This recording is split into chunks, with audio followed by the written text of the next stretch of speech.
It's Newcastle, it's Brentford, round two. Will Newcastle get their revenge? The stakes are higher for us to get into the League Cup semi-finals.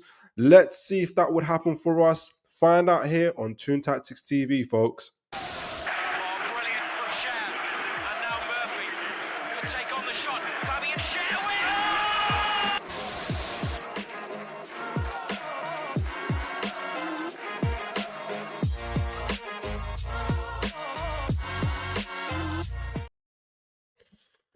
Good evening, good evening, good evening. How are you all doing? How are you all doing? Hope you guys are having a great evening, and thank you all for joining me as we go on to the show today to have we're going to do a little tactical breakdown for the Brentford game. Obviously, it's coming up tomorrow.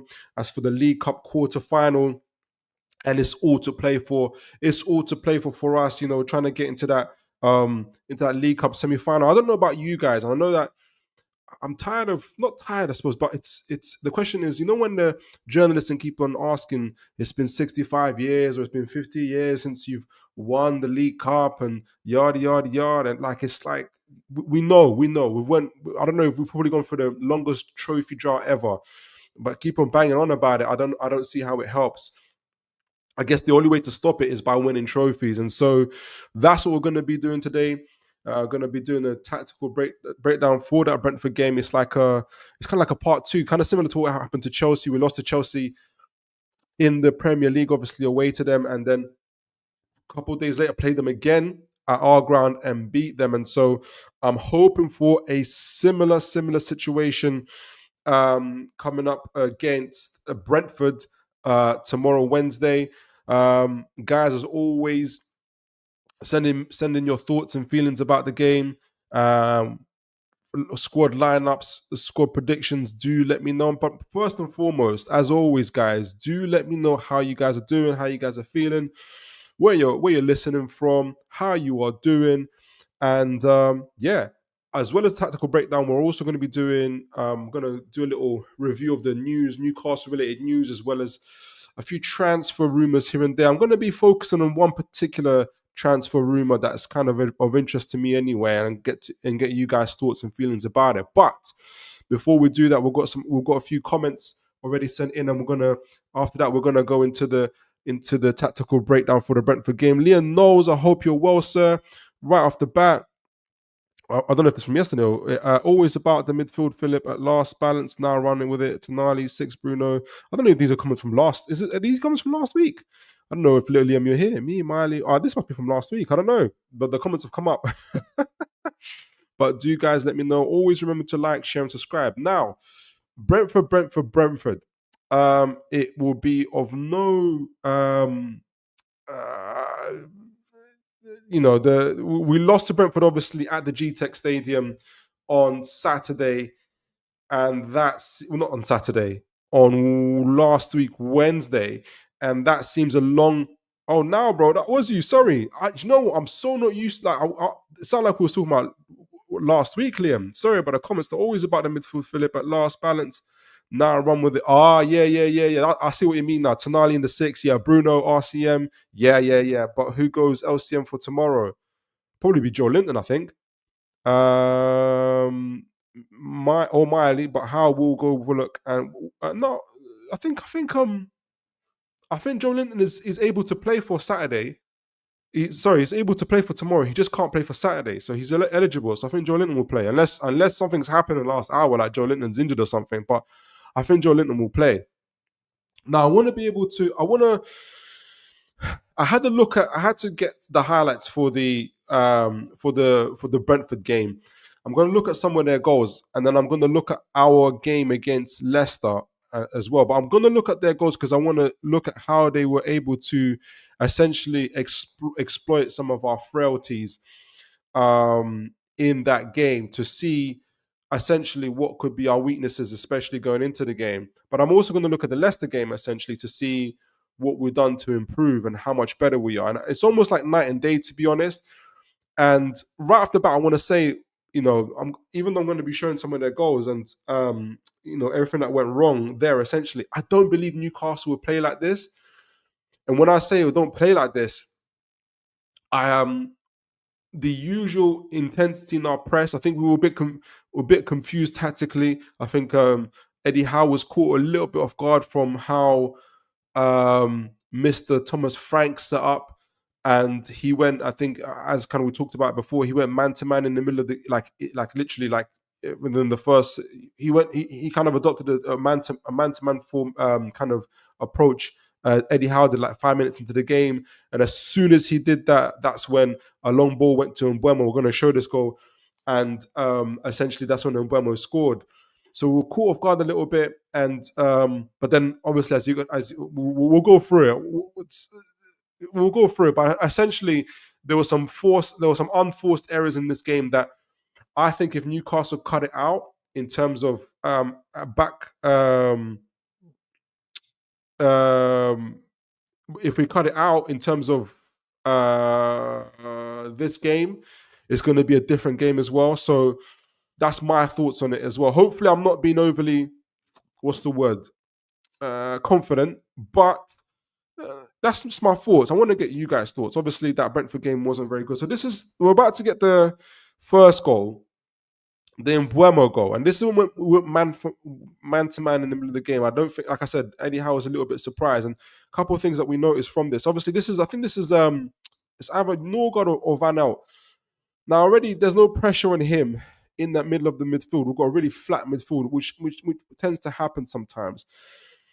But I think it's because we're not quite sure about who's pressing whom at this time. Brentford really rotate quite well in between from their players. So Norgard's got all the time in the world really to pick a pass, which he does really, really well. And he goes. And remember we talked about how between Wissa and Mbuemo, you see Wissa already here. He's in the middle of our midfield here, but the ball goes to Mbuemo, and how Wissa and Mbuemo are really good at kind of exchanging, dropping deep, and one will drop deep. Usually, one will drop deep, and the other one will go forward. So if Wissa drops deep and Bueno heads down the channels, I don't know if you saw the Brentford Chelsea game. That's how they scored against Chelsea when they lost 2-1 there. I was meant to actually go for the overviews of that, and this is what happened there. So Norgard, like I said, has all the time in the world. Wissa drops in, and Obama goes out, and they find themselves in this situation one on one with Lewis Hall, which is what I'm sure they planned to do. And Lewis Hall did not want to be in this position where he's one on one with Mbuemo. And it's a shame because he's just played Salah the previous few days, and I know Salah scored, to be fair, but this is experience for Lewis Hall, and I think Arsene Wenger that said it. You know what? It's important to invest into young players, but essentially know that if you're gonna, if for instance, if you kind of get, I'm kind of paraphrasing really, but if you're gonna concede goals or there's gonna be mistakes when you invest in players, and this is the problem here. And Bowman picks up the ball, long ball, and unfortunately Lewis Hall just backs up, and for some reason he's got his hands behind his back as well. He's not in the penalty area or anything. And Bowman isn't necessarily shaping up to shoot, though he might be pretending to. But with Lewis Hall putting his hands behind his back like that, it kind of puts him off balance. It's always putting him off balance, and he's never really quite ready to react with Mbeumo, whether Mbeumo goes left or right. And if he had done his homework, he'll know that Mbeumo will probably try and go into shoot onto his left to try and get a shot off. Obviously, Wissa, you can see the Brentford players running into our box as well. Joe Linton's not there in time to help him, and then this is the killer part. Lewis Hall lets Mbeumo get onto his left. He goes past Joe Linton, and Mbeumo does an incredibly good finish. And this is what we will be susceptible to if we do not get our press right. I don't know if you guys remember from the Chelsea game, for instance, when we played against Chelsea in on the second time at St James's Park, our press was so good, and it was so coordinated. It was so forceful, and I think if you apply that same press into this game, this goal doesn't happen. But that wasn't the worst goal that we conceded. There were worse goals, unfortunately. But I think one of the essentially why I put up this goal essentially is obviously to show that, hey, um, we are going to press, Brentford in this game and coming up, and they will try to go long to Mbemo or to Wissa, and we have to have an answer for that. Primarily good defending, and primarily, just forcing Mbemo on his right rather than his left. I know he's good with kind of either foot really, but just forcing him out the way. Joe Linton being there to kind of help Lewis Hall cover as well. But being ready for that. But the main thing is to press from the front and making sure someone like Norgard or Yano do not have the time to be able to pick out a pinpoint path to Mbemo and Wissa. That's going to be absolutely vital. This is just on the back of that incredible miss by Isak. Well, he didn't even get a shot off where he went round the keeper and didn't get it off there. But this is the whistle goal about to come up. And this is what we're talking about, unforced errors. This is Barnes. Barnes gives the ball of a lifetime here to Wissa. Wissa picks it up. And this is what I'm talking about. If this part, I don't imagine we're going to be doing this at St. James's Park. We're not going to be giving the ball away halfway through, just gifting the ball away. And then Shah's obviously backing up. That's another thing. But, at the same time, there's only so much blame I can give Shah in this position. The ball's given away in a very bad position for him here. Wiss obviously backs him up. And again, another terrific finish for him. Oops, sorry, got out of the highlights there. And this is what I mean in terms of, just like I said, unforced errors. And if so long as Newcastle cut these things out, got adverts here, so annoying. Cut these things out of their game, they will be fine. And they have a better, more intense, coordinated press. I think they can shut down, or they can at least prevent these type of long ball opportunities to Wissa and to Mbeumo. And the third goal, which essentially put us. I think after this third goal, we gave up because of in the manner that we conceded it. Really, let me make sure you guys can see this. Yeah, you can. It was awful, and I'm gonna go to the comments in a moment as well once I kind of finish this review here. Obviously, at this point, it's 2-2, and just gonna get the. This is a long. Sheesh. This is a set piece from Brentford. Just a hoof by the keeper into our penalty box. Shah's about to challenge. I forgot his name. Is it Ruiz or Thiago, something like that? What's his name? I think it's Thiago. I forgot his name. He's their number 9. Shah mistimes the header. You can see it's about to happen here. Shah mistimes the header, and I think Thiago gets a touch on it. Joe Linton's there. It goes past Joe Linton. It goes past Burn. Livramento's on the outside, isn't strong enough. He goes straight to the player there, and it's just the manner of it. It was just, and then obviously I forgot who tucks it away. I think it's a defender that tucked it away, and it just ended up, and it just ended us really. And I'm not gonna. Again, I think the last goal. I don't. Better defending essentially is all I can say to that. The type of defending that we saw. I don't know it was Leicester, but still, we have to cut that out. Essentially, we've got no other choice. We have to do better. I wonder maybe if you guys think maybe he might put in Lake Kelly. I don't know. I think he'll keep the same centre back. I don't think Howard want to change anything for this game, to be honest with you. And this is obviously the final goal. Again, unforced error. This time it's Tonali. He either gets his first touch wrong, or he tries to flick it onto Isak, but it doesn't work out. It's soon cut out very well. A quick first touch play straight to Mbeumo, who does really well to get it away from Shah, I think there. Passes it on to Sade, who then races through and chips our keeper. I mean, it was those last 2 goals were just horrendous, really. But even, like I said, even the third goal, even the second goal that they scored with Wissa, all these goals, in my opinion, could have been cut out. Obviously, we scored in this game as well, but all these goals, in my opinion, could have been cut out. And before I go into this thing, I'm just going to set up myself really, really nicely here, because Newcastle made some obvious improvements for the Leicester game, which we'll go through in a moment, because then we've improved. We've improved from that Brentford game. especially in our attacking style as well. Obviously, there's another clean sheet. We've got 4 clean sheets now this season, unbelievably. But before I go into the Leicester game, how would you guys summarize that Brentford game? If we look at the things that we've done wrong and what we need to improve, definitely defensively, and definitely, um, like Hal said, it wasn't us. Like it wasn't us. This isn't Newcastle at their maximum. Otherwise I'd be really worried for this Brentford game. And we really, really let ourselves down through our defending in this game as well. And like I said, I didn't show the Isak when he ran at the keeper. Sean Longstaff hit the crossbar. Brentford had chances of their own, but again, defensively, Newcastle really we let ourselves down.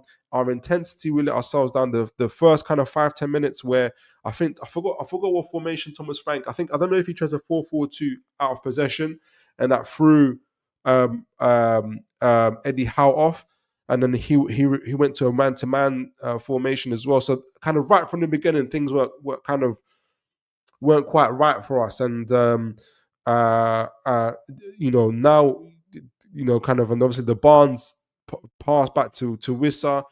These things are the things that need to be cut out defensively, especially and our intensity as well, which I think we will see at St James's Park. And we did see at St James's Park on Saturday against Leicester. But before we show the highlights of that game and so many things that we did well, I'm gonna go to the comments and see what you guys are about to say. And Liam knows you're right. It's me playing on. It's me playing on Saturday already.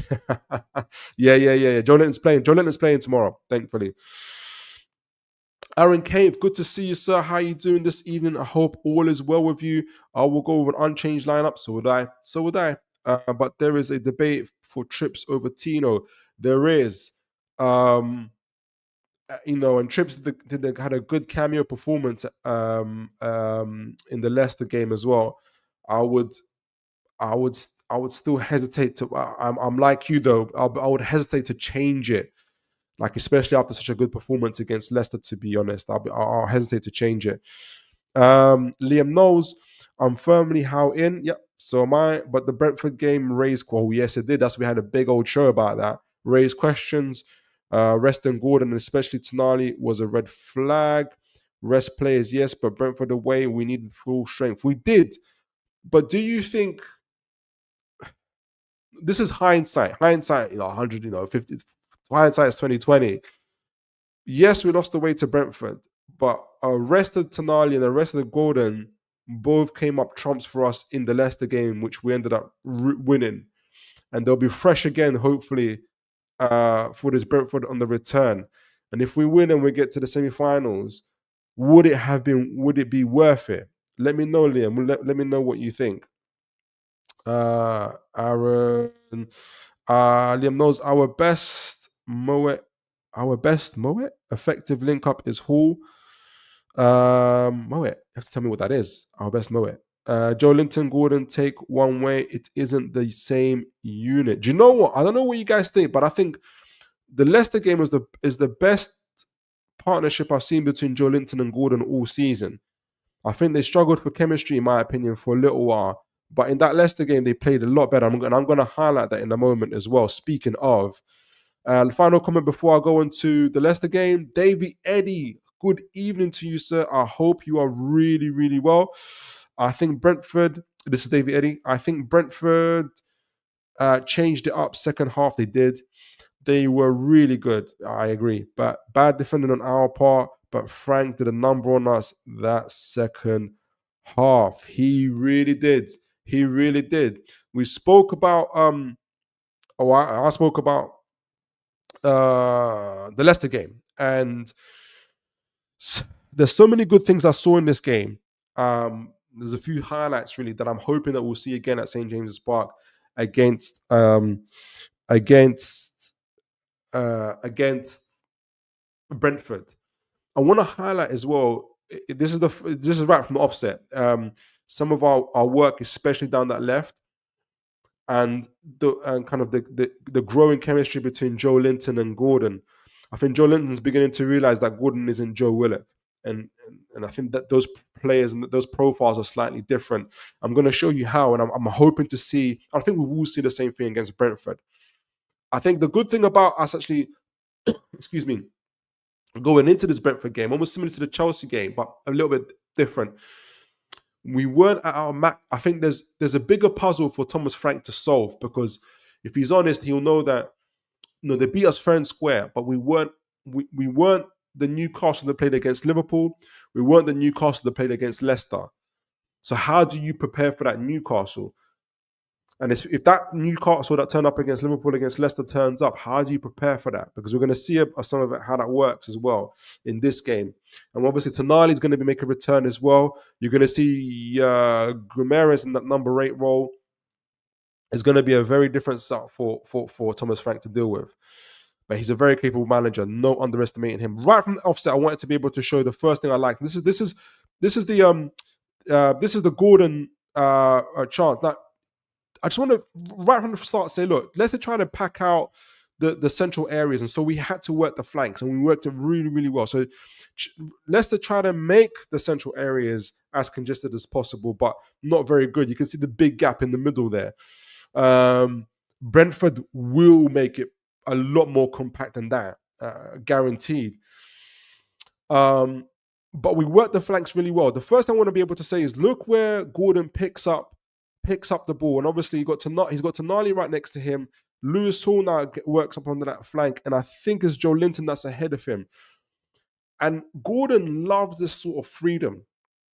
Gordon doesn't, if you guys remember the Crystal Palace game, for instance, Gordon just doesn't want to be parked up on the wing, just like, and kind of always touching that byline. He wants to have the freedom to either say, I can be by the byline, I can be by the touchline, or I can go inside. And either Lewis Hall or Joe Linton, and even in this case, Tonali, would either take up those sides for me. Look where Gordon picks up the ball, and look where he'll end up. And he'll end up actually taking the shot. And he loves this type of freedom. It wakens him up a lot. And this is what he does. He gets the ball off to Joe Linton. And Joe Linton, listen to my chemistry. Joe Linton and from the guys who remember this, whenever Gordon went on the inside, Joe Linton will go on the outside. And whenever Gordon went on the outside, Joe Linton will go on the inside. And I believe that it was Gordon who would initiate that. And that's what gave him the freedom. And all Joe Linton had to do was kind of follow, in my view, watching it, had to follow Gordon's lead in that. Let Gordon lead. When Gordon goes on the inside, okay, I'll go on the outside. When Gordon goes on the outside, I'll go on the inside. The main thing is to help Gordon. And obviously, Lewis Hall did his bit by kind of making those. You're going to see Lewis Hall about to make a decoy run. The Leicester midfielder has to follow him. He can't ignore that Lewis Hall run into that space, in this huge space now that's developed on the outside, because Joe Linton's taken up that space. The Leicester defender has to come out to him. Lewis Hall makes the run into that gap. The Leicester forward has to follow him. The Leicester number 8, Gordon is on his bike. The Leicester number 8 here, next to Gordon, does not follow Gordon. And now a huge space opens up. Joe Linton does really well to work it to Gordon. And Gordon loves this part. Now he head down, he drives in. Your only other choice at this stage, if you're a defender, is I have to foul Gordon. Either I foul Gordon or let him pass. And they let him pass, and Gordon went onto that trusted right foot. He can pass it or he can shoot. He chose to shoot. He could have even passed the reverse pass to Isak there. Isak was fuming. But he let a shot go off, and it's a great save. And that was a sign of things to come. I think that happened after 7 minutes. That was our first chance. But I wanted to highlight that part. And I think is what we're going to see against Brentford as well. And obviously, Brentford are going to provide a much stiffer competition.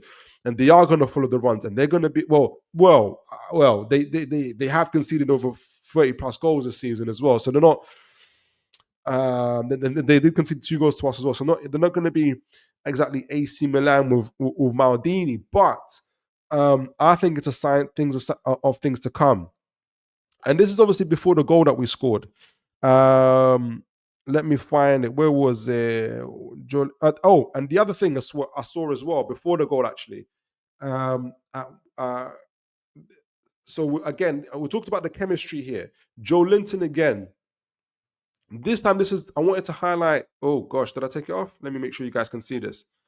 Good. You guys can see this. I want to be able to highlight as well. I don't know if you guys remember. This is the one-on-one situation for Issa, but it was Joe Linton who gave the through ball. And if you guys remember, oh, this is so we were one. Where was it? Have I gone? I've gone too far. I think we already won up at this stage. Obviously, with set piece kings. Okay, yeah, this is already won it up. By the way, there's great. We scored a great goal as well. From a set piece. Scored 2 goals from set pieces. That's another thing I want to highlight. But first, I want to highlight what I think Eddie Howe said to them in this game.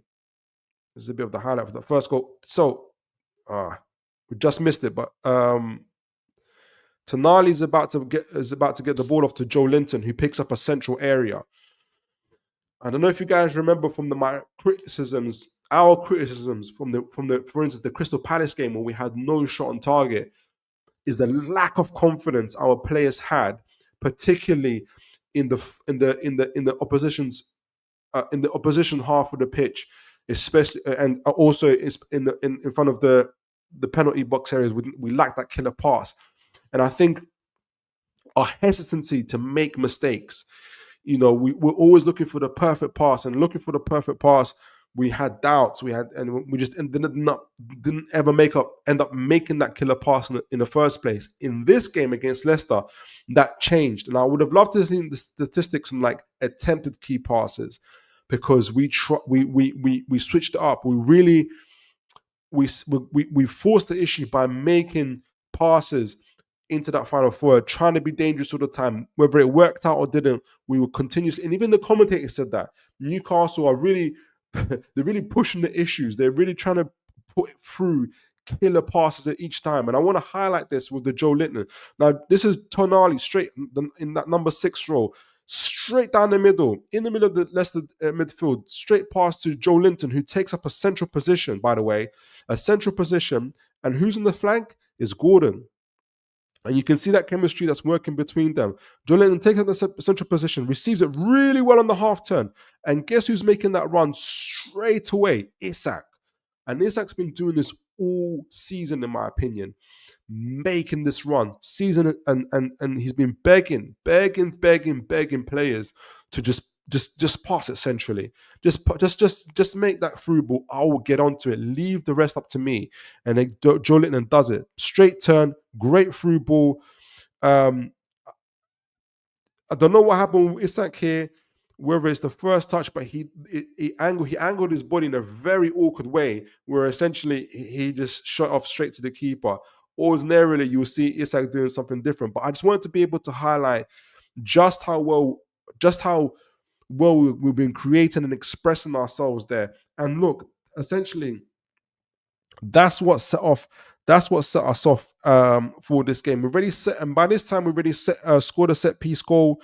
We scored another set piece goal as well in the second half. If you guys remember, it's interesting how we got so bad at set pieces all of a sudden. I don't know if it's Leicester or if it's us. That's the difficulty for me to understand. How much of it is Leicester and how much of it is us? Because, again, set piece, I think it was Gordon there to Lewis Hall. Lewis Hall across the field. And then we had like about 3 or 4 Newcastle players there. And that was Bruno with the goal. Fantastic, And that was the second set piece that we scored, actually. And then finally, the cherry on top, really, is the Murphy goal. And you guys remember that prior to this goal, Murphy had a huge miss. And Isak was fuming, and some people commented that Isak was complaining. I think this is it. Was it this one? Isak was complaining to Eddie Howe about it. He was vexed. I'll show the goal before. I'll show the first chance before the goal itself. But if you can see this is again another expression of ourselves, really being direct, forcing the game.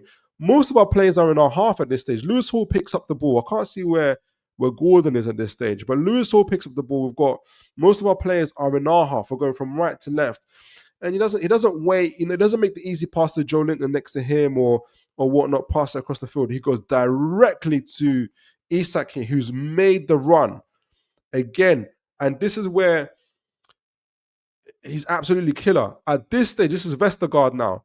And if you're a defender at this point against Isak, your life is flashing before your eyes, because you know what happened to Van de Ven. You know, guys that are faster than you, more athletic than you, and this could happen to you as well, where Isak's at pace, at speed, an incredible dribbler, manipulator of the ball.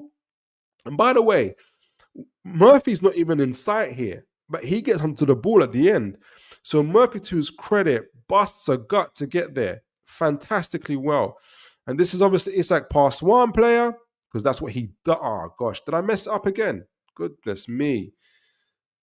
Oh, sorry, guys. Let me make sure you guys can see it. I was clicking way too much there. Let me get back. Yeah, here we go. And this is the point you want. That's past one player. You can already see his body's flying in the air, live flashing before his eyes. Past two players, because that's what Isak does. And you think it's safe? Past three players. He's incredible, Isak. And a lovely layoff. Absolutely lovely layoff. And Murphy hoofs it over the bar. But it's all started off with a very direct key pass from Lewis Hall. And I think Lewis Hall had 5 key passes in this game, actually, to his credit. Oh, gosh, my camera is unplugged. What's saying here? Let me make sure I'm back online. But it all started off with that. And real credit again to Lewis Hall and to Mr.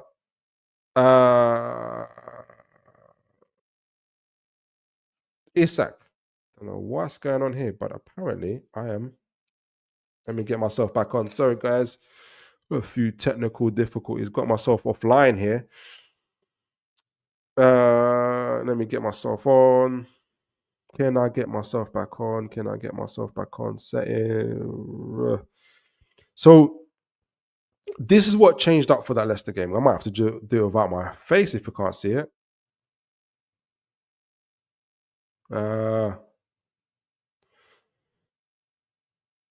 That's annoying. Fine, whatever. We'll get on with it. We'll make it work. But this is what changed essentially for us. And literally an identical opportunity turns up for Murphy. This isn't it for him. I don't know if anybody knows if Isak did complain to Howe after this, but again, this time it's Gordon. By the way, this time it's Gordon on the outside here. Joe Linton is obviously in the number 8 role. It frees up Isak, who then, again, Isak is spoilt for choice on this left side. Is the ball going to come from Joe Linton? Is the ball going to come from Gordon? Is it from Isak? Maybe Tonali will join in the play. Isak was having absolute fun. And what I liked about it as well is he wasn't by himself. I feel like the forwards and the midfield and everybody really squeezed in together, really into those central areas, and really made Leicester pay the price. Again, Vestergaard, his life is flashing before his eyes. He knows what happened earlier. He knows he can't get the ball off his side. This is just run. You know, Vestergaard's running for his life. He's running for his life. He doesn't know what's going to go, what's going to happen. And this time, another lovely layoff. Killer pass from Isak. And this time, Murphy takes his time, low and hard, bang. And that was the 4th goal. And that was a cherry on top for us. It was absolutely brilliant. And I'm back in, and so much change in that Leicester game. I know it's Leicester. I know that the bottom half team. I know that they're fighting for survival, really. And they've got their own defensive struggles and everything else like that. But I take nothing away from our performance. I think we did absolutely brilliantly.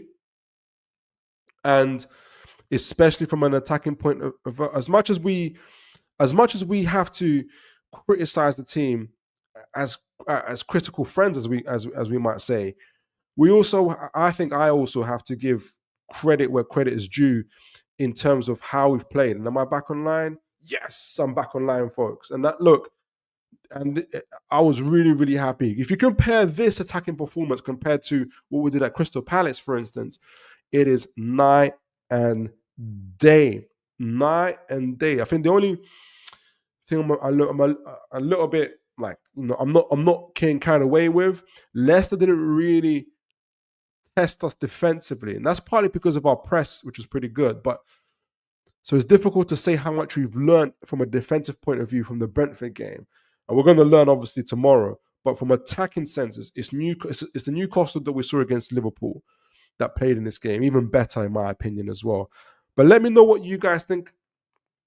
I'm going to go to the tactical on the board in a moment to that Brentford game. But before I do, we've got a few comments here from you guys. I got a bit carried away there with the highlights. It just reminded me just how much I enjoyed the game, to be honest with you guys.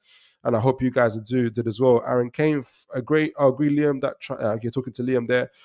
Liam knows Hall, most passes, most chances created. He was my man of the match. Lewis Hall was my man of the match. Absolutely incredible. Absolutely incredible. No wonder Isak gravitates to the left side, because he knows there's going to be quality coming from that end of the pitch. Now, Liam Knowles touches, 2 assists. Gordon ahead with Joe Linton for cover. How our right used to be with Miggy, Bruno, and Trips. Yeah, that was indeed, and that's what we're trying to get back to. Hopefully, when we get that right-sided winger sorted out. Aaron Kane, Hall is developing nicely, crucial in our build-up. He is absolutely decent defensively, but as Eddie alluded to, his press conference needs more work in defensive phases and that final ball. Absolutely. And he's nowhere near the finished article, but you can see that's a scary part, because the person, the player that Lewis Hall is developing into is really exciting to see. Davey Eddy, Philip, if we perform like we did versus Liverpool and Leicester, we are capable of beating anyone at home. I totally agree with that. And that certainly includes Brentford. Exactly. I mean, we've set the benchmark, isn't it? We've set the benchmark. Liam knows. Let me get a coffee. So I'm coughing and. All right. In fairness, Philip, you nailed it last week. Rude pressed on with fullbacks. We crucified that space. We did. Oh, sheesh, we did. We crucified that space. Our midfield crushed Skip and Child. Oh, yes. Do you remember Chowdhury? Are we still looking for that loan? Oh, dearie me. We were saying that. I just didn't see it. I just didn't see how, if the Newcastle that played against Liverpool turned up, I just didn't see how their midfield would be able to deal with that. I didn't see it, and that's how it turned out to be. Aaron Kane, excuse me. Brentford are dangerous on the counter. Absolutely. Chelsea learned that the other day. So did we. I'd almost want Tonali to start the game deeper, giving protection on them transitions. I think that would happen, but I wouldn't want him to be too deep. I would want our centre backs to push up, and that's going to be the key. It's going to be a risk and reward, to be honest, in my point of view. Liam knows, with the 3 on the left drawing players over, every time Isak drifted left as well, his centre back leaving so much. Yeah, because the centre back has no choice. Do I get tired? Or do I keep away from him? Whichever way, I'm dead, because he's just incredible. Isak followed him, leaving so much space for Murphy. Exactly. Brentford won't be this open. They won't. But I should have done this in the beginning, but Brentford conceded the 30 plus goals this season, and there's a reason for that. And I think partly it's because, if you guys remember the previous time we did the highlights on Brentford against Villa, I think all of Villa beat them 3-1. I think nearly all of Villa's goals were on the transition. Brentford have to come out. This ain't the G-Tech Stadium. This is St. James's Park. It's got the feeling of a much bigger pitch as well. So they're going to have more spaces to cover. And if they try to do that low block type of situation, you've seen how we work the flanks. So I don't think at the end of the day, it's a cup match. And they're going to have to come out at some point as well. So hopefully they do. Liam Knowles. Oh yeah, we read that. Sorry, Davey, Eddie, Philip. I've got a feeling he may make 2 changes from Saturday. I really hope he doesn't. Obviously, I could be wrong here. I hope you are, Davey. But I think he might start a Sola over Isak. Maybe even Tripp starting, even though I would keep Tino. Who would Sola start for? Isak? I hope not. He's going to start a riot in St. James Park if he does that. Isak owns that left half space. Absolutely. It's his. You might as well just this Isak, this is my space. You just live here. That's Isak. So speaking of Isak and speaking of half spaces and all that tactical stuff, I want to give a little tactical breakdown. It's so difficult with Brentford because they changed it up. And Howe admitted it so as well. I mean, they even had a different system against Chelsea. But the principles of Eddie Howe kind of remain the same, which is their counter-attacking side at heart. How they counter-attack and how they do that it varies from team to team. And like I've said, the harder job is for let me make sure you guys can see that. I'll zoom in a little bit more. Let me see how much you guys can see. I think it's for for Thomas Frank to repeat the same trick twice. He's going to have to try something different. Plus, he's coming from a winning position where obviously they won in the Premier League. How to improve on that and what Newcastle side to prepare for. Because last time Tonali wasn't playing, and this is St. James's Park. And so he has to be ready for that. And we talked about it before, where essentially on paper, Brentford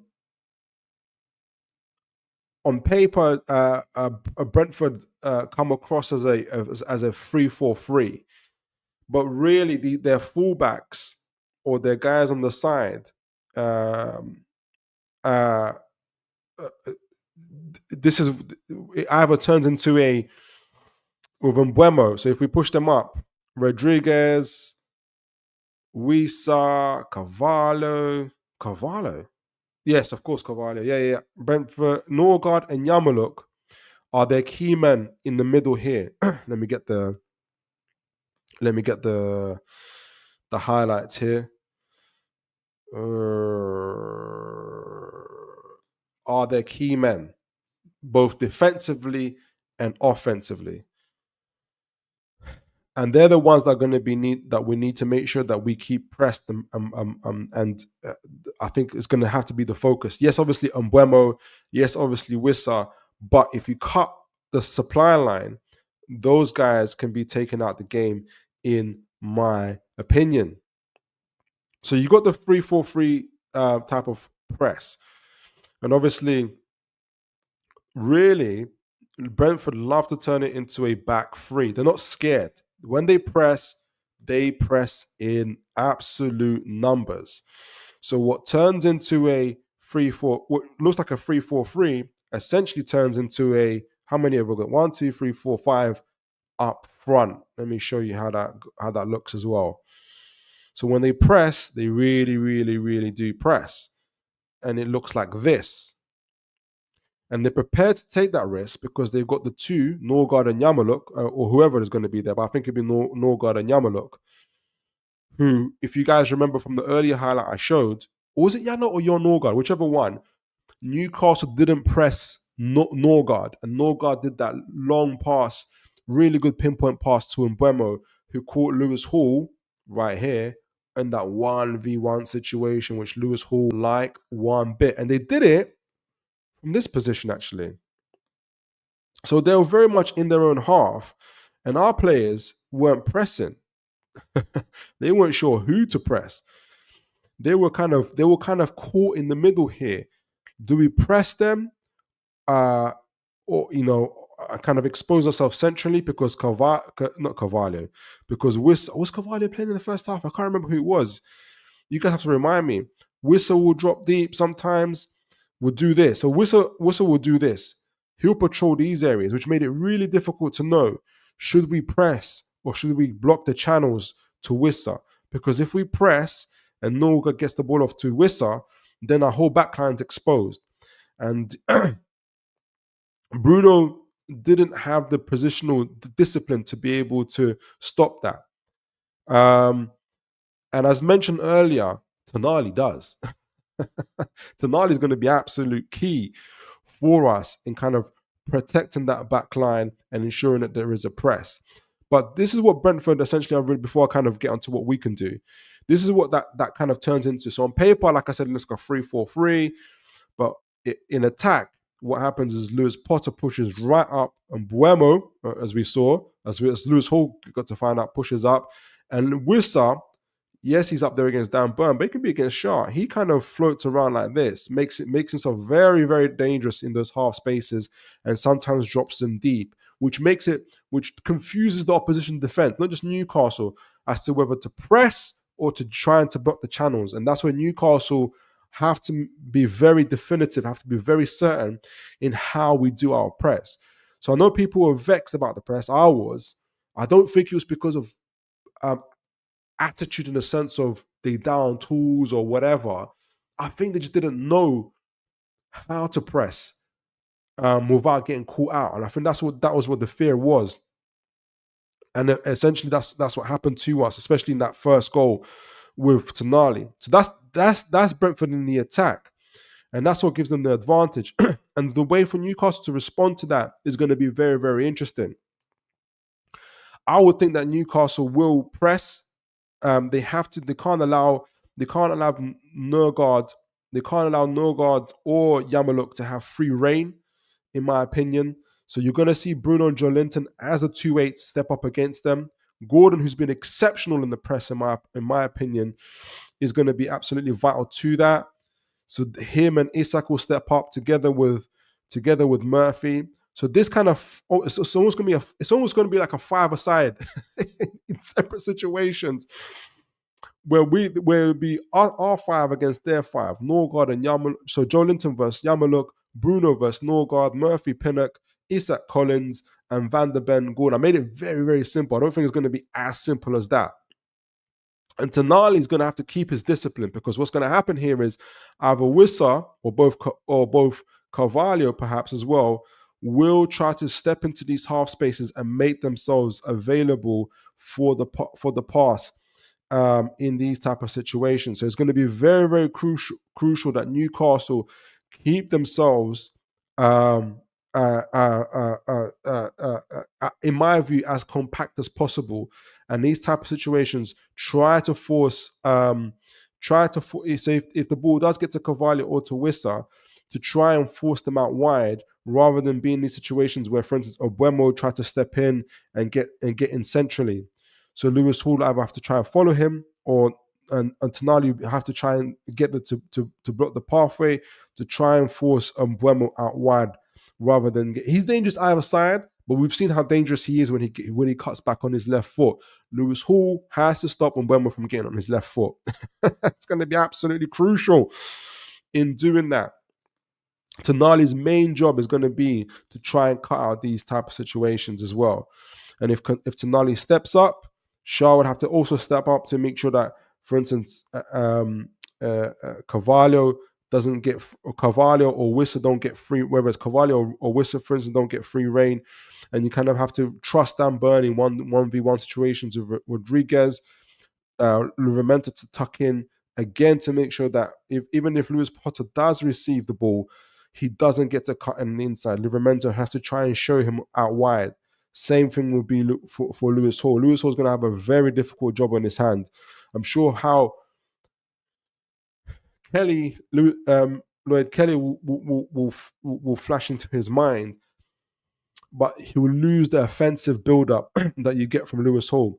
So that's why Tonali is going to be vital, in my opinion. But also Joelinton, he'll also have an important way to kind of to try and get back as quickly as possible to support as well. And I think from an athletic point of view and a speed point of view, our midfield has that ability to do that. So it's going to be very, very crucial in terms of how we handle that, especially. And look, as we saw in that first game against Brentford, they're not going to be interested in that kind of intricate play in the middles and stuff like that. They look, like I said, Norgard had the time and space to get that long ball off to Mbeumo, and they're just trying to. Their main aim is trying to isolate Mbeumo with Hall or Mbeumo with or Wissa with Shaw. Try and get to in those type of situations where they isolate our centre backs, which are vulnerable, especially to kind of players who can really good at take ons and stuff like that. Try and isolate them. On the other end, let me remove this. So before I talk about the defensive side of Brentford and what our job is going to be, let me go through the comments. There's a few of them here. See what you guys think so far. Liam Knowles, can't see Usola, Dave. Oh yeah, hope not. Cup is must win, best chance of silver, and Europe rolled into one. I forgot as well. League Cup is a chance for Europe. Excuse me, folks. Trips. Aaron Kane for Trips losing that yard of pass may be a blessing in disguise. A yard of pace maybe a blessing in disguise, allowing Hall to bomb forward like 2 years ago with Byrne being in the back three, offering more balance to our defense. And we do look a lot better when we are in the back three. Dave Eddie, I'm in agreement about Osola probably not playing, but he's an unknown quantity. Reports say he's doing so well in training. Eddie nearly always puts a couple of curveballs in. He does. And Osola dyed his hair blonde recently as well to join the Brazil boys. So that's saying something as well. Aaron Kempf, Liam Osola has the white hair, just like the Brazilian boys. He might turn into a prime on that. Hey, that'd be great. Liam knows. On another day, we scored 2 in the first half. Yes. Versus Brentford, different basketball game. At home, we expose the space. Their fullbacks leave. They do. And speaking of their fullbacks, the defensive side. So that 3-4-3, and remember, I've got that. Obviously, they're going to try and Norgard and Yamaluka on the defensive end, as well as actually. They're also vulnerable to if we get the ball. If they play before I kind of get to the defensive part, they're vulnerable too, as mentioned here by Liam Knowles. If their attack breaks down, Lewis Hall, for instance, gets the ball, they're in a bad situation as well. Lewis Hall, as we've seen, you can either get Gordon making these type of runs on the flanks. If Vandenberg doesn't want to be in this type of situation where he is isolated there, Isak then follows up into that. Collins has to follow him. And we've seen what happens when that direct ball gets to Isak. Collins has to back up. You're either going to go in tight on Isak or you have to back up. And you're going to probably back up because you've seen what happened to Vestergaard. You've seen what happened to Van der Ven. You've seen what happened to anybody that goes on Isak into these half spaces, both Gordon and Isak. And Gordon is loving life at the moment. He'll either drop in inside, like I've mentioned earlier, with dropping inside with Isak, with Joe Linton doing the runs on that side, kind of causing these type of overloads. Overloads. And look, Yamaluka and those guys, I don't know what their athleticism is like. It takes a lot to try and track these type of runs or kind of back up and be ready.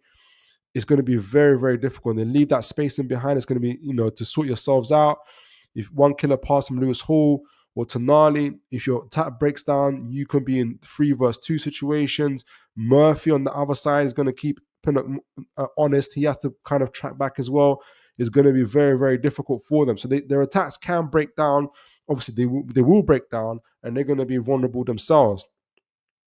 And when they're on the defensive side, this is where, again, their 2 pivots help them out. They block these channels here in between between their centre backs. That's their kind of jobs here to prevent these kind of passes in behind.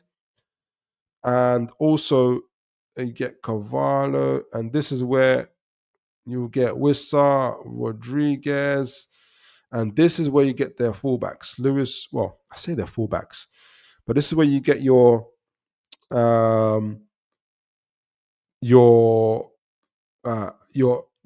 situation where they turn into a back 5. Especially when they're on that kind of defensive, on that I've lost my words there. When they have to defend, they kind of fall back into that 5-4-1 or 3, depends on how they want to attack. Whether it's Wissa or Mbemo, they're really, really, really good at this. Either block the central areas, keep two up front. It depends on their flexibility. Oh, let me sort ourselves out here as well. Where's Isak? There we go. So Isak, Murphy, Gordon. Like I said, outside or inside, depends how you want to do it. If it goes on the inside, you can have Joe Linton here. Lewis Hall might follow up. Will follow up. Again, Bruno in the 8. He'll be in an advanced 8. And we'll have a back 3. Tonali probably protecting the back 3 a little bit here. With Shaw on the right side. No. Yeah, a little bit like this. And Burn. So you get Hall kind of joining in when we're attacking on that left side. So Wissa will be responsible, for instance, it'll be Wissa or Collins kind of either trying to block the channels or kind of prevent us from going centrally, getting the ball off to Isak. Collins will be responsible for following Gordon in, but we're really, really good at working those flanks, as you guys have seen. And you'll get situations where maybe even Joe Linton drops in deep.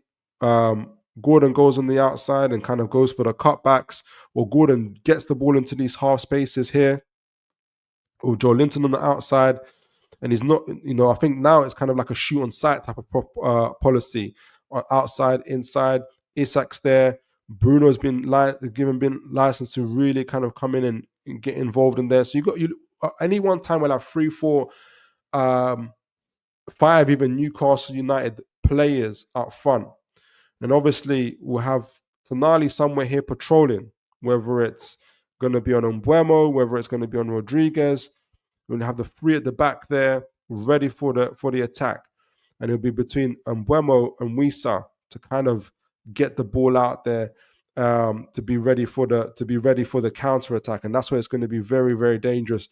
That's where it's going to be important for Newcastle to be able to essentially deal with that, kind of deal with that counter, whether it's Wissa picking it up, Carvalho and others kind of setting off pace and kind of essentially trying to get us on the counter. The killer ball, they're going to be either playing through the middle here, or as Mbeumo really likes it, to come on the outside.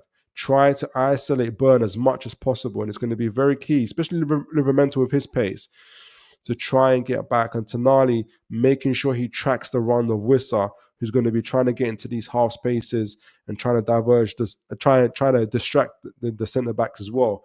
Because while Mbeumo gets the ball here, if Tonali doesn't get back, Shaw's going to have to worry about Wissa, and he's going to have to worry about Mbeumo at the same time, and that's where it's going to be a problem. So Tonali's recovery pace is going to be absolutely crucial when Newcastle are trying to defend those breaks. And I think we'll be good at that.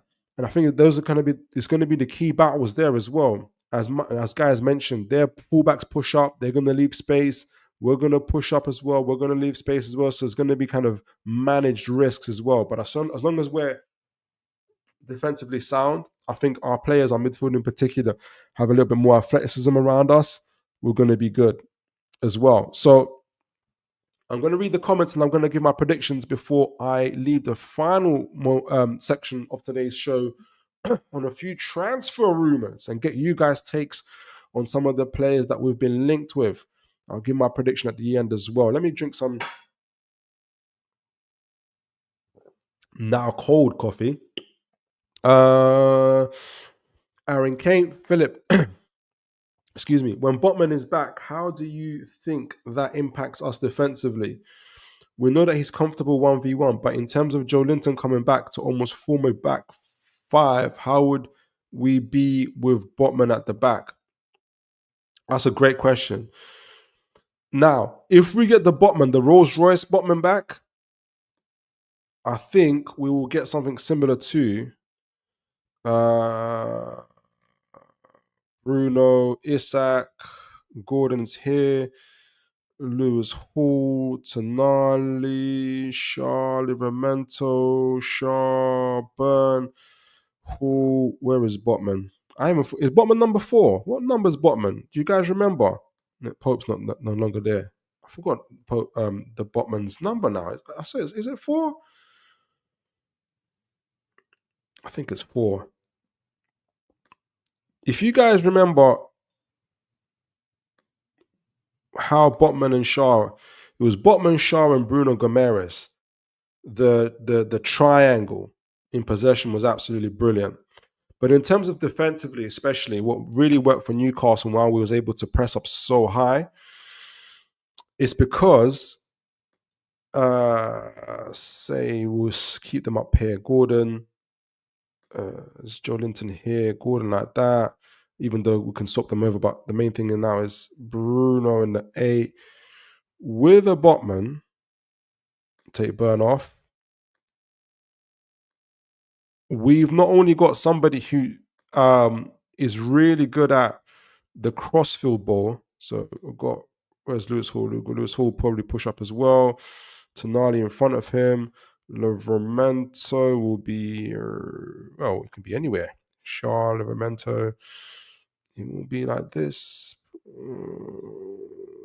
It'll be shared, really. No, he'll be here. Shaw. Here we go. Here we go. Here we go. So it would depend. Because with Botman's passing range, what it allows us to do is, especially when he's really good at these crossfield balls that you guys can see. So you can get it straight to Murphy, for instance, those kind of things. But also, if the ball breaks, what Botman is very, very good at, you see how I said to you, if the ball breaks for Brentford and they get us on the counter, it's going to be imperative for Tonali to get back. What Botman is really good at is being proactive in that press and going straight for the ball himself. His timing and his pace, which has been, yes, he's no kind of Saliba, for instance, but he's got good pace on him and he's got good strength. So he'll go in himself. He's very, very proactive in that. And he'll kind of get the ball himself, for instance, as well. So he can handle that a lot more than Burn. And he's a little bit more secure. Well, he's a lot more secure than Burn in these type of situations, 1v1s. Where he'll usher Mbeumo off to the side as well. Whereas with Burn or Hall, it's going to be a bit of a situation. So Hall can focus more on the attack, I suppose, because you've got that Botman at the back as well. So, like I said, Botman kind of giving the crossfield passes, Botman kind of pressing. His timing of pressing is proactive in that, with Shaw dropping deep, maybe Livramento as well, and Tonali just focusing on Wissa, and Hull being able to focus on the attacks. I think Botman adds such a quality to us in the attacking and defensive and offensive side of things that it changes the whole outlook of Newcastle United. So that's my opinion. I don't know what you guys think. What else you would add to that? Let me know. Liam knows, but that's a great question. Was it who asked that? Was it Aaron? Aaron Kane. Great question, sir. Liam knows. Maybe getting ahead of your transfer talk, but if the Baf go to Saudi in January, rumors are that Vlag does play from tomorrow. Really? That could be something. That'll be interesting. Do you also think that that means Trafford comes in, or at least a goalkeeper has to come in if we're selling the ball? It has to, but makes it more likely that a goalkeeper's going to come in. Maybe it's Trafford. Maybe it's Chevalier. Maybe it's some of the keepers that we mentioned, but I think it'll be probably be Trafford in my opinion. Liam Knowles, great point on shoot on sight, more edge over box shots against Leicester than they got to take that. They got to force the issue, in my opinion. Rest of the season put together. Botman is number 4. Yes, I got that one right. Brilliant. So that's tactical breakdown. So give me your predictions, guys, for this game. I'm going to give a prediction of,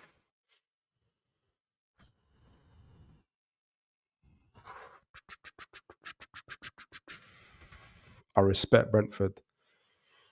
2-1 Newcastle. 2-1 Newcastle in not in extra time, but in actual in the game itself within the 90 minutes. 2-1 Newcastle, and we go straight to the semi-final where we'll have a home game against whoever, and hopefully we'll beat them as well. But 2-1 Newcastle. Give me your predictions, guys. Give me your predictions. Let me know what you think. And and please don't forget to like, share, and subscribe as always. I was going to say, so moving on to some of the transfer talk, there's a couple things. I'm going to focus on one main transfer because it kind of got me thinking, and I wanted to get you guys' thoughts on a few things. But before I do that, someone gave in there. Liam knows it's going to be a tight 1-0 or 1-1 or 1-1 on penalties, no extra time. I really hope it doesn't go to penalties, man. I really, really hope it doesn't go to penalties. I really hope it doesn't go to penalties. I think we can finish it within the time. 2-1 Newcastle. But respect that, Liam. Let me know what you guys think. Let me send me some of your predictions. Send me your predictions. Right. Let's look at a few transfer rumors. Guys, what have you guys seen and heard? I'm gonna show this is from Transfer Feed. Transfer Feed is really good because I don't know if you guys have heard of them. It's a website, but they put all the kind of transfer rumors on one page and they kind of break it down. Can you guys see that? Richarlison, who's going to be my focus of my attention in this. But first, before I go to Richarlison, we've got a lot of people that are focused on us this week. I'm gonna, at least in the last couple of days, I'm not going to be doing the whole week. Otherwise, it's going to be mayhem. Gahey, has Gahey been mentioned again? Oh my word! So Gahey's been mentioned. Can you guys see this? How clearly can you guys see this? Oh, that's good. You guys can see everything. Brilliant, brilliant, brilliant, brilliant. So Gahey's been mentioned again. What's happened to Gahey? Mark Gahey. Now, I know that rumors are before that, especially coming up to the transfer window, that we put 50 million down for the summer transfer in the summer, and then Palace wanted 75 million, which we were never going to pay. And I'm hearing, and we're kind of hearing in the rumor mill that we'll try again in the first week.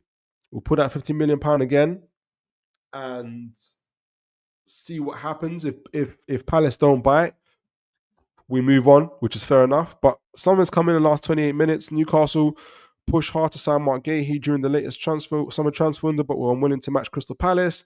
Palace's high asking price, the Magpies' final bid reported was worth 65. No, it was 50 million. I'm hearing this 50. Even Craig Hope said it was about 50 million. So I don't know who said this, but apparently it's just this information that we've known before. I thought it was something new. But Mark Gahey was mentioned. Johan Bakayoko was also mentioned, obviously, in the last 12 hours. And I think he's the right winger from PSV. Interestingly, he didn't play. He wasn't in the team for PSV in this game. I don't know if anybody has the chance to kind of double check on SofaScore or whatever, whether because PSV played today, but he wasn't in this. I don't know. He didn't look like he was in the squad. Correct me if I'm wrong, guys. Have a look. I don't know if that means anything. I doubt it, but let's see. So what happened to Johan Bakayoko? Johan Bakayoko is linked to a potential top transfer to Newcastle United. He has expressed dissatisfaction with PSV due to unfulfilled promises of a contract extension. Interesting. And salary increase. Last summer, he rejected a lucrative move to Saudi Arabia. Newcastle. Yeah, so that's interesting. How much is he? How much is Bakayoko on? What's he on currently? Johan, let me share this tab instead. Johan Bakayoko, how much is he currently on? It doesn't say here.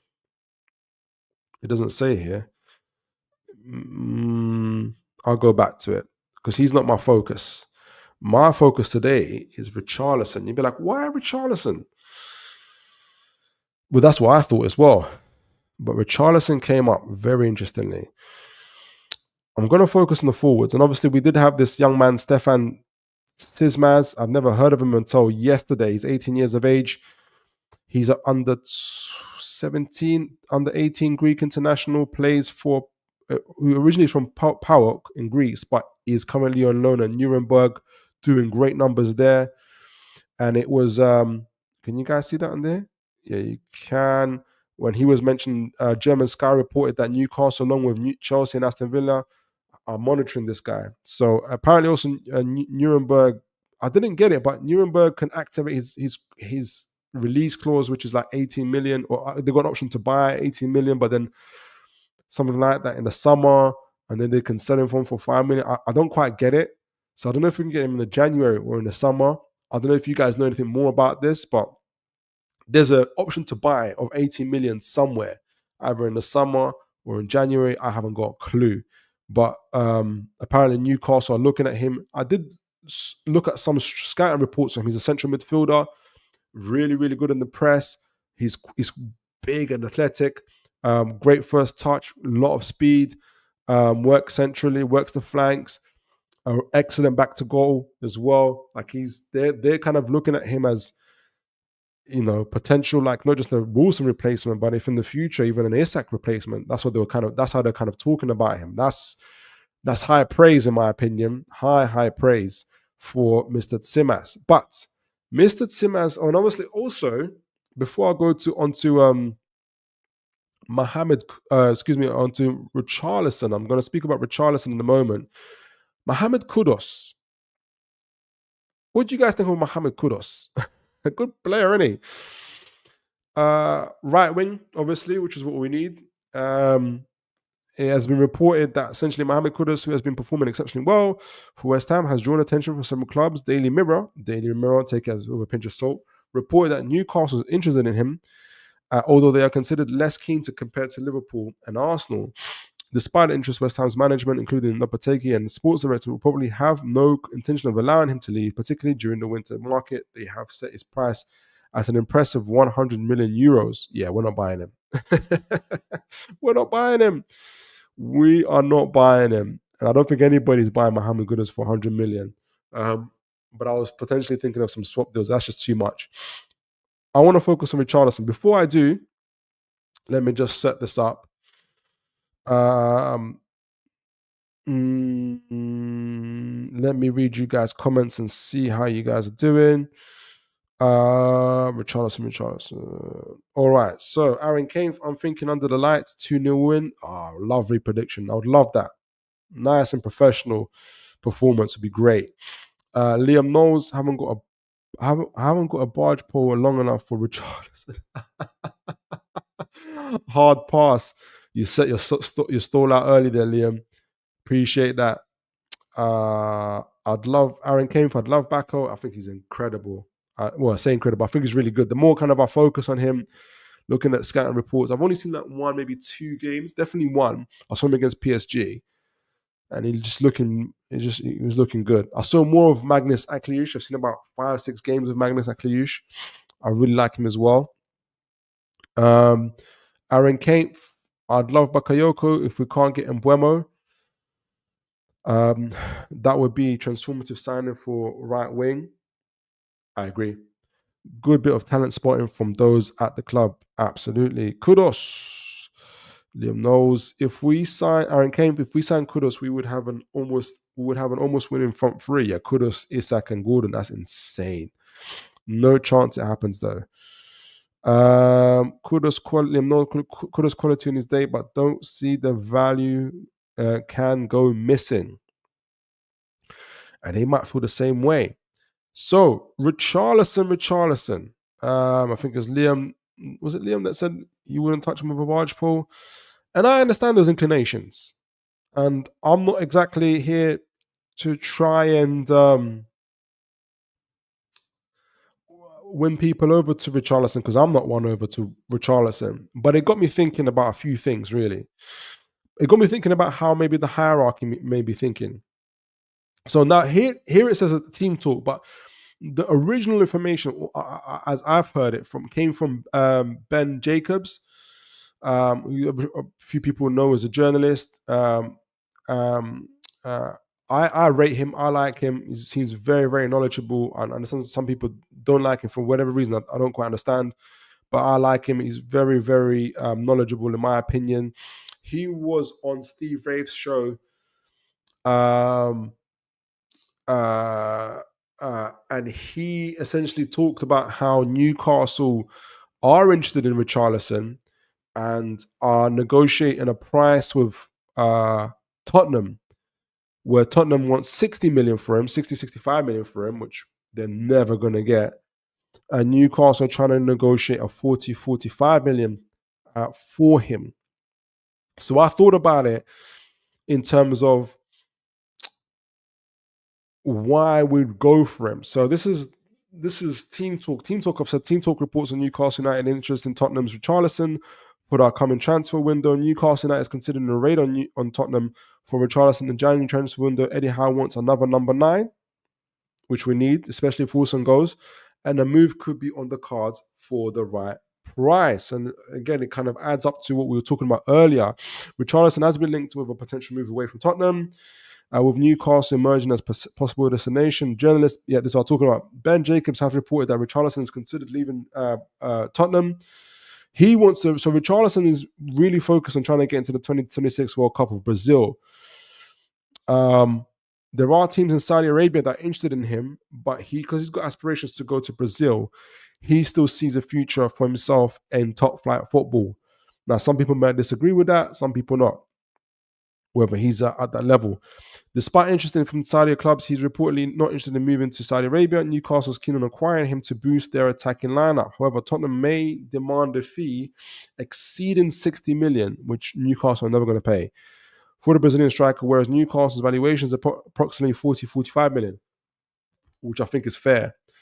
The transfer is further complicated by the differing valuations between the clubs, as well as Richarlison's injury history and current form. In fact, he's coming out of a hamstring injury at this moment in time.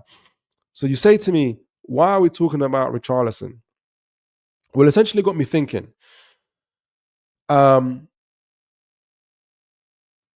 I compared Richarlison to Harvey Barnes, because obviously there's been rumors about Harvey Barnes also possibly leaving. Essentially, where is it? What have I got? What have I kind of determined? And I'll show you guys. Remove this. Stop sharing this screen. Share this screen instead.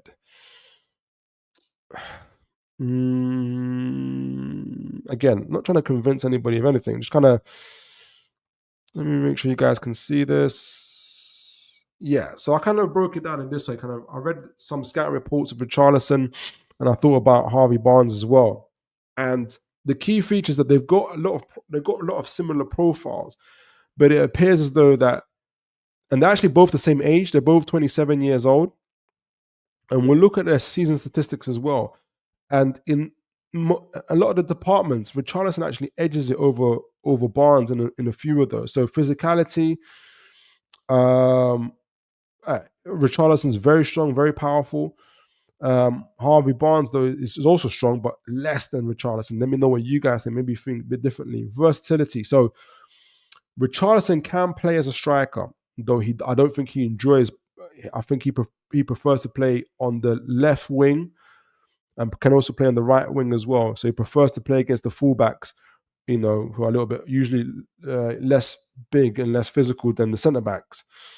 So he can play as a striker, left winger, and a right winger. Barnes can play on the right wing, but we know he's not as good, doesn't always prefer it. So I think Richarlison likes it a little bit more. So whereas obviously Barnes primarily a left winger and can play also as a second striker. Goal scoring threat. This might surprise people, and I'll show this in the stats.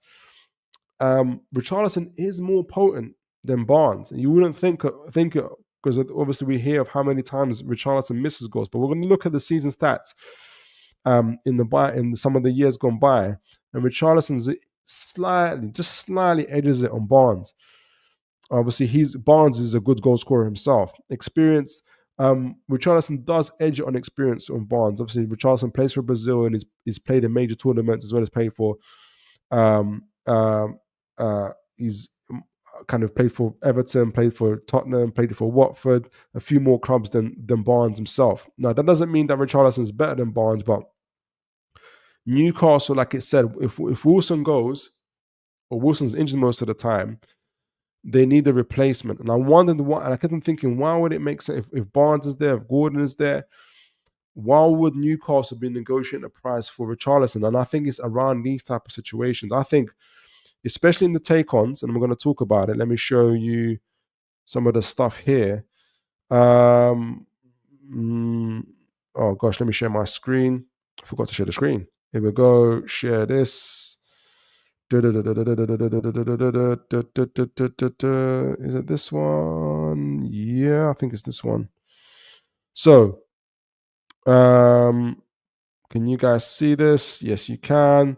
So Richarlison, in the seasons gone by, this season's played 7 games. Hasn't played a lot at all.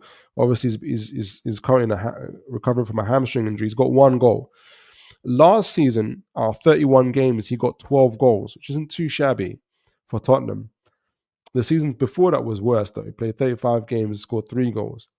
It is his time at Everton that he kind of shines. His final year at Everton, he got 11 goals from 33. The season before that, 13 goals from 40.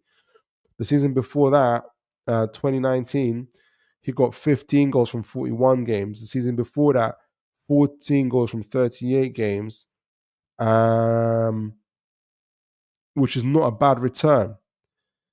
If you compare that to Harvey Barnes, make sure you guys can see that as well. Harvey Barnes doesn't get more than 15 goals. He gets 13 goals at max. Obviously, he's got 5 goals for us last season and 5 goals this season. Obviously, spent the majority of last season with injuries as well. His best return at Leicester was in 2022-23 season and 2020 and 2021 season, where he got 13 goals in those seasons. Other seasons he got 11 and 7. So Richarlison's got a slightly better kind of return in terms of goals. And I think in those different areas and different departments, in terms of physicality and strength and take-ons. So if you look at Richarlison's take-ons, this is where I think they're looking at him. I've got Johan Bakayoko in this one. Let's look at Richarlison. And he's currently on 90K a week as well. His contract runs out in 2027. Scout and report. I want to get the full scout report for him.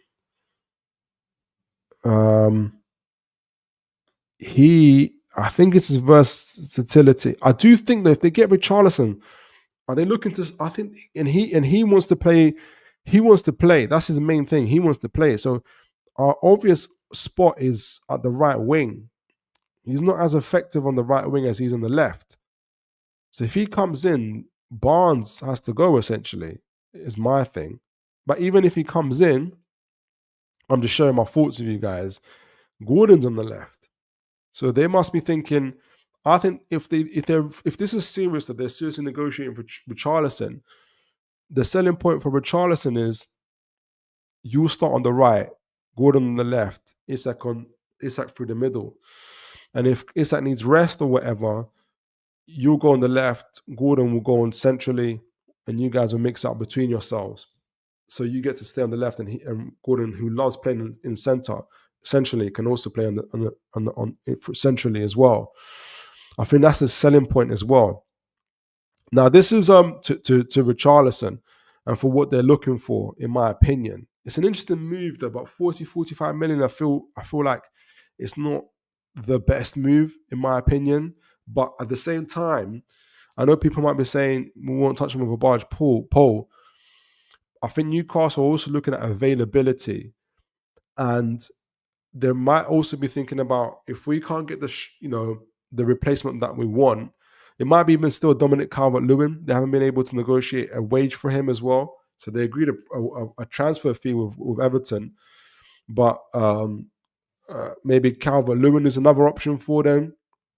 They need someone to rotate with Isak, essentially. And that's what they're looking for. I would also add there's a lower risk with Richarlison in terms of, if it doesn't work out for him this year or the next year for us, we'll probably sell him on to Saudi Arabia for the kind of the same price as well. So I think maybe that's how they're looking at it. But for someone like Ben Jacobs to be saying Newcastle negotiating a price of Tottenham, I know it's not just Tottenham they could be negotiating with. They could be negotiating with a number of people. They could be negotiating with PSV, which they should be if they're wise, for Johan Bakayoko. For Monaco, they could be talking to Magnus Akliouche and maybe even Southampton talking to Tyler Diblin and Richard. But they have to talk to all those clubs. and it's going to come down to availability. And if Newcastle want to secure a European spot this year, maybe a Richarlison might be the person that's available to them. So I've mentioned, obviously, this is Richarlison compared to forwards, and it's interesting because it's not his it's not his shots or creative actions that's top of the pile. It's his blocks and clearances. This is like this is like what he's fame. This is what he's that's where his main percentages are. The percentiles is 99 percentile for blocks and clearances. So he's going to do the defensive work pretty well. Plus, he's got that rough housery about him. And if you can imagine him with Joe Linton and Bruno Gomes, that's going to be insane. All of them combined. Touches in the opposition box, attacking penalty box, 93% out, which is good. So he does spend time in the opposition half. It's what he does in terms of decision making. That's kind of where he gets the most criticism for. He's an 81% out for shots total. So he does take shots. He's there, expensive. Progressive passes in the 76th percentile, which is good. Progressive carries, he's in the 73 percentile, which is really, really good. So I think they really want a ball carrier. Eddie Howe. There was one way in terms of where he had progressive passes received. Progressive is quite low for that. There was passes attempted. There was one way he had received. When what progressive passes received, we saw like the Joe Linton pass to Isak we saw earlier. Those kind of things. He's meant to be quite good in the aerial duels. It's quite low in here, but he's meant to be quite good in the aerial duels. So what do you guys think of that? I mean, Newcastle are going to have their irons in a number of fires, and it appears that one of those fires is Richarlison. I just think that in a couple of areas, in terms of physicality, versatility, um, um, take-ons, possibly, he edges it on Barnes, and it might be that they still keep Barnes. To be honest, I keep talking about Barnes because I just keep on thinking Richarlison prefers to play on the left. So why would we buy him unless the story is he's going to be our right winger, he's going to be playing on the right wing, and if and he's going to be adding that depth, but it's a lot of money for depth, but at the same time he's got that Premier League experience. I don't know, but it looks like Newcastle are shopping in a lot of markets. That includes Johan Bakayoko, that includes Magnus Akliouche. These are obviously guys from other leagues, from Holland, France, and there's risks in that.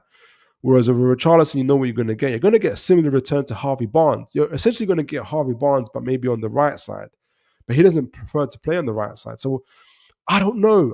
But also obviously cover for Isak and kind of rotating between them too. I don't know. What's you guys' thoughts? And I don't know if you heard anything else in terms of transfer rumors. I mentioned all those things. I just wanted to get you guys' views on the Richarlison rumors and what you guys think. Hunter, Oscar Bob, please. I would love. Has he come back? Didn't he like break his leg or something like that? Has he come back? Is he better? I don't know. And speaking of Oscar Bob, we've obviously heard various. In fact, speaking of Oscar Bob, Bruno Gomes is obviously is also of subject of interest to Man City. They are apparently ready to bid anywhere between 60 and 80 million for him. Obviously, Man City are in free fall at the moment. I don't see Newcastle selling in January. I don't see them selling our best player in January. I just don't see it. But even for 80 million, it doesn't make any sense for Newcastle. But prepare for it. If, for instance, Liam, who was it? Was it Liam who mentioned Oscar Bob? Hunter, you mentioned Oscar Bob. If Man City offer Oscar Bob and 40 million for Bruno Gomes, would anyone take it? Me personally, I wouldn't. I think we can't disrupt the squad. If Man City want Bruno, they're gonna have to wait till summer, in my opinion. Liam Knowles, love Richarlison's S. Housery. Yeah, imagine him, Joe Linton, and Bruno. Goodness gracious me. I feel sorry for whoever's on that left side. Links with Gordon and Bruno. Yeah. Oh, yeah, exactly. Exactly. He was playing with Gordon at Everton, but we need the next young Isak. I wonder if we get Ekatike. Would Ekatike be interested to come in this time round? Aaron Kane, I'll take Richarlison as a backup to Isak, but I think there's a better players out there. I agree. For the fee he would demand, I agree. Evan Ferguson loan to buy. Evan Ferguson's been off the boil a little bit though. I mean, it would be a risk. It really would be a risk for Evan Ferguson at the moment. But maybe then get another centre back would be sensible. Yeah. Yes, I agree. I think if we're going to do that kind of deal, is Calvert Lewin makes better sense. I'm not saying that he's groundbreaking, but with Wilson out, we'll spend 20, 25 million on Calvert Lewin and just get a Johan Bakayoko type of player. I think that'll be a decent piece of business, in my opinion. Aaron, oh, sorry, I missed one there. Liam Knowles, Endrick loan, and purchase a new striker. You said Endrick from Real Madrid. Interesting. Loan and purchase a new striker in the summer when Wilson leaves would be perfect. Maybe he might leave in January. I know he's injured, but apparently there's still interest for him from Saudi Arabia. Aaron Kane and Wenwood can play as a striker and is a natural right winger. He's just perfect for us. He is. He's also perfect for Brentford. I don't know if they'll sell anybody in January. It'd be incredible business, but I'll be amazed. Davey Eddie, Liam, young Osuna will come through and be a real handful. Hopefully he will be. Well, guys, can see Paul Mitchell going through. Jonathan David is going to be. I've been watching Jonathan a lot because I've been watching Lille. They've got that Zagova guy playing. He's incredible, guys, by the way. Zagova, Chevalier, obviously the goalkeeper, as well as Jonathan David. So I've been watching a lot of Lille. Really nice team, really exciting team to watch as well. But that leads me to the concluding part of today's show, guys. We've done a tactical breakdown for the Brentford game and all the things that we need to work on defensively and just carry on the attacking work that we did. For instance, we did against Liverpool, we did against Leicester. We gave our predictions. I've given a 2-1 prediction. A few of you said, 1-1 and a penalty shootout. Someone said 2-0. I'd love a 2-0, nice and easy, nice and professional scoreline. It might be that as well, but we're all hoping and praying that we'll get through to the semi-final. I believe we will. We've got the confidence to do it. We talked about some of the latest transfer rumors as well, including Johan Bakayoko, and a few others. Have obviously focused on Richarlison and the deal around that, and see what you guys thought of it. But yeah, guys, it's been absolutely incredible. I'm going to read this final comment before I close out. Ginger Hoskins, good to see you, sir. Got in there right at the end. So you tell me where the money is coming from for new players, as we have reached PSR like Leicester did. There is no money. To Bruno has to go and buy, and he's not the top player. So you think money? We have money. It's called checks and balances. Yeah, checks and balances is a process, and I think there's going to be a real focus on kind of selling players like Almiron, Wilson, Almiron, Wilson. There was a third player I was thinking about. Longstaff, Trippier might go as well. There's a few people that I think are up for sale. Dubravka, I don't know if you saw the news, Ginger Hoskins. Dubravka is heading to Saudi Arabia as well. We don't know the prices just yet, so I'm wondering if maybe a goalkeeper's coming in as well. That'll be interesting to see. So, yeah, I think we're going to be focusing on the selling part. You're absolutely right, though, Ginger Hoskins. I think we've got a little bit of headroom from what everyone's telling us, but we need to focus on the selling part. And I think that's what Newcastle are going to be doing. But guys, it's been an absolute pleasure. As always, your comments have been amazing. And it's been absolutely brilliant talking to you guys. Howie the lads, we're going to win tomorrow. We're going to have an incredible transfer window, we hope. And until next time, have a good evening, folks, and God bless.